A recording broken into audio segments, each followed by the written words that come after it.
It's time now for On the Radar, when we ask an investing professional what they're looking at in today's markets.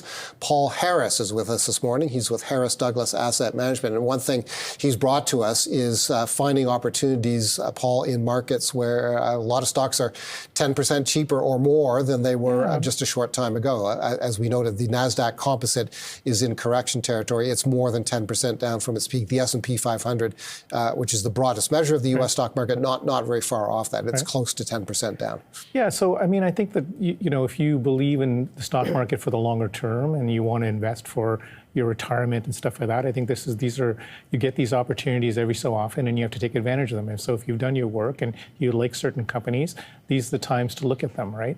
And so I think that's what you have to do. They're great businesses and around the world. And, you know, I particularly look at most of them in Canada, the United States, but they're great businesses. And when you see this kind of volatility, it's great to be able to buy a company at a cheaper valuation, especially if you've had it on your list for a while, or maybe an existing company that you already own that you're getting it at, you know, you wanted to add more to it, but the valuation was not acceptable to you, but now it can be, right? What are some of the stocks you like? I know one you like is Alphabet, correct? Yeah, so I like Alphabet because I think that, you know, one, digital advertising will continue to grow. It's about a $450 billion business, and, you know, Google certainly has about 30% share in that. You know, YouTube continues to be a big growth area.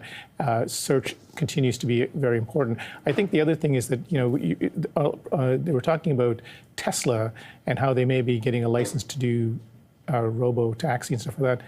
Waymo, which is their equivalent, has been doing that for years, right? I mean, if you go to Oklahoma or you go to Arizona and all, they're running those things constantly, you know, San Francisco. So they've got lots of data. They're way ahead, I think, in lots of people. So I think it's a cheap stock. It's trading at below market multiple. You know, and the other thing is they've got a cloud business in AI. And I think one of the things people forget about AI is that it is going to be a big thing, but this is the worst it's going to be. You know, it's the time of like dial-up, where you go, oh, this is, but you know, it just got better, right? So AI is just going to get better. It's not going to get worse than this. It's going to be better than this. So the issue with AI is, yes, they're spending a lot of money on it, but it is going to have huge impacts in many areas, especially on the financial services side. Right, so I think that there's great, the fact that they're spending all this money is important, but the fact that they're actually going to get a lot of benefit out of this in the long run is great. So I like that. Microsoft, for a similar reason. Microsoft's trading at its lowest share price range in more than about a year and a half. Yes. So, you know, we like Microsoft, I think, for similar reasons. Microsoft's story is a little bit different because they tend to deal with, you know, big institutional companies. And so that process of AI will take a little bit longer because institutional companies need to kind of think about where their data is and sort it and all these other things. But I think those are going to happen. The cloud business continues to grow. So, I like these companies because I think they have great margins. They can manage through a recession. They've got lots of free cash flow. And yes, they're spending a lot of money, and that cash flow's come down a fair bit from the previous years, but they continue to throw off tons of free cash. And so I think that their ability to be at the front, the frontier of all these things is going to be important. And I think that AI for them is going to be a big impact over the next several years. You know, the revenue will catch up.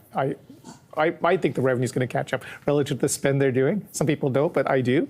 But I think it may take a little bit longer than people think. But I think that this is the time to look at these companies at the very least. Apple is a controversial stock these days. It has its critics, and it has, including in your world, there are portfolio managers who have let go of Apple.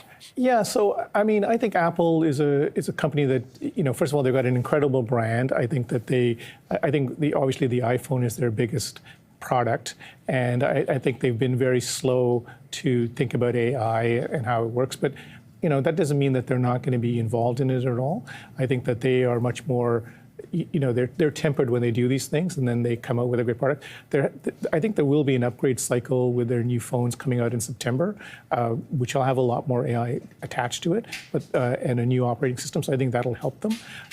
So, you know, I think Apple has, and their services business continues to grow quite rapidly, right? So I think that Apple's a great opportunity as well. That is Paul Harris and his idea.